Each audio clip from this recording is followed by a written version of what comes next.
നമുക്ക് കൊച്ചു കുട്ടികൾക്ക് എഴുതാൻ പറ്റുന്ന കുറച്ച് അക്ഷരമാലകൾ പഠിച്ചാലോ?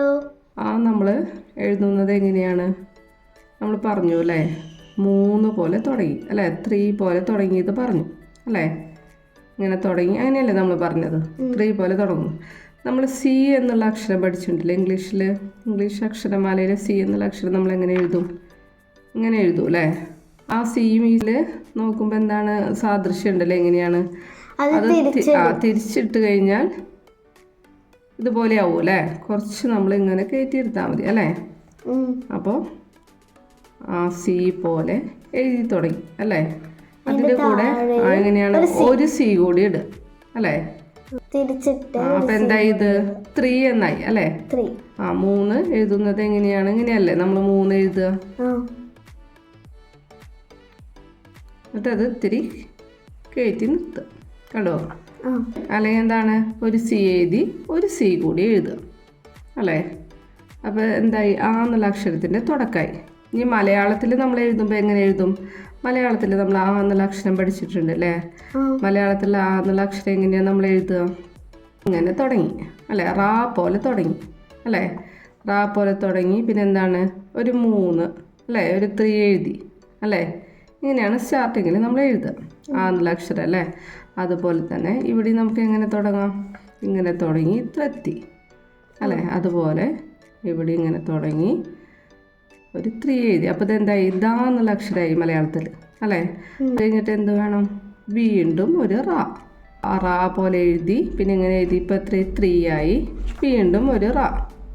അപ്പോൾ നമ്മൾ ഹിന്ദിയിൽ എഴുതുമ്പോൾ എങ്ങനെ എഴുതും? ഇത്ര എഴുതി വീണ്ടും ഇങ്ങനെ എഴുതി അല്ലേ. ഇതിൽ ആ കംപ്ലീറ്റ് ആയോ? ഇല്ല അല്ലേ. റാ പോലെ എഴുതി പിന്നെ 3 പോലെ എഴുതി. ഇങ്ങനെ എഴുതുമ്പോൾ എന്തായി? ആ അക്ഷരത്തിൻ്റെ കുറച്ച് ഭാഗം കൂടി ഉണ്ടല്ലോ ഇനി. എങ്ങനെയാണ്? ഒരു റാ കൂടെ എഴുതി പിന്നെ അത് കെട്ടിടണം. അപ്പം എന്തായി? രാ എന്നുള്ള അക്ഷരമായി മാറി അല്ലേ. അപ്പം എന്തായി? ആ കംപ്ലീറ്റ് ആയില്ലേ ആ എന്നുള്ള അക്ഷരം അല്ലേ. എങ്ങനെ എഴുതണം? ഒരു റാ പോലെ എഴുതി പിന്നെ 3 പോലെ എഴുതി ഇങ്ങനെ വന്ന് അങ്ങനെ. അപ്പം എന്തായി മാറിയത്? ആ എന്നുള്ള അക്ഷരമായി മലയാളത്തിലല്ലേ. ഹിന്ദിയിൽ എഴുതുമ്പോൾ എങ്ങനെ എഴുതും നമ്മൾ? 3 പോലെ അല്ലെങ്കിൽ സി പോലെ തുടങ്ങി സി തിരിച്ചിടുന്നത് അല്ലേ. സി തിരിച്ചിടുന്നത് പോലെ തുടങ്ങി വീണ്ടും ഒരു സി എഴുതി അല്ലേ. ഇപ്പം ആയുടെ പകുതി ഇത്രയല്ല ആയിട്ടുള്ളൂ. മുഴുവനായോ? ഇല്ല. ഇനി എന്ത് വേണം?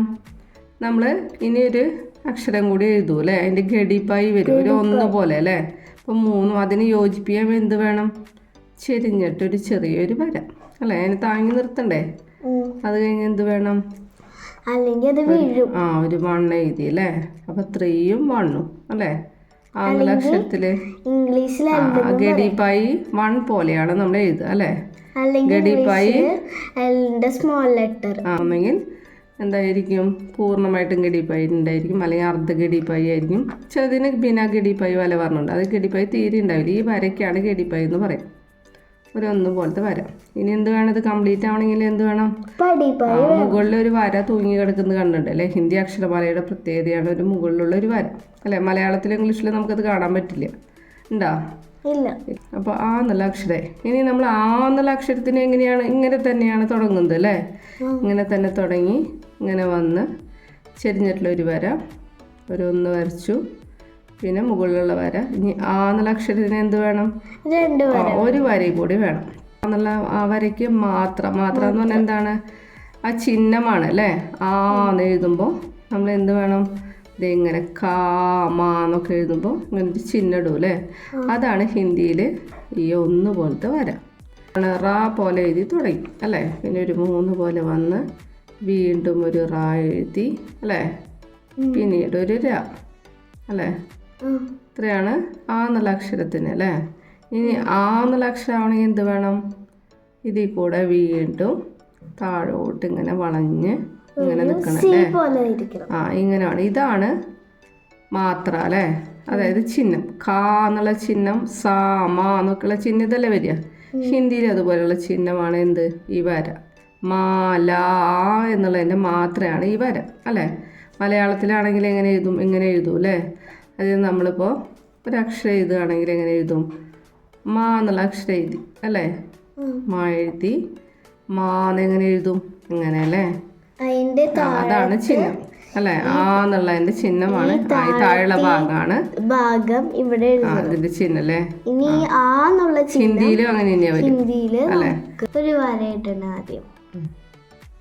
എന്നിട്ട് മാ എന്നുള്ള അക്ഷരം ഇങ്ങനെ തുടങ്ങി അല്ലേ?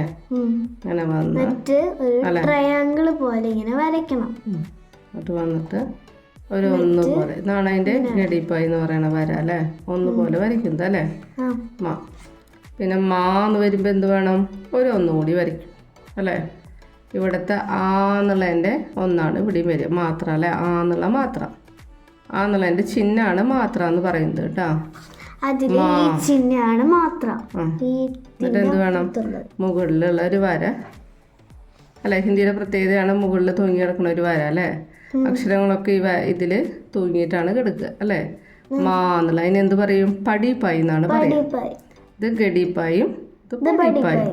അപ്പോൾ മലയാളത്തിൽ നമ്മൾ ആന്നത് ഇങ്ങനെ ഇട്ടു അല്ലേ? ചിഹ്നം. ഹിന്ദിയിലുള്ള ചിഹ്നം ഇങ്ങനെയാണ്.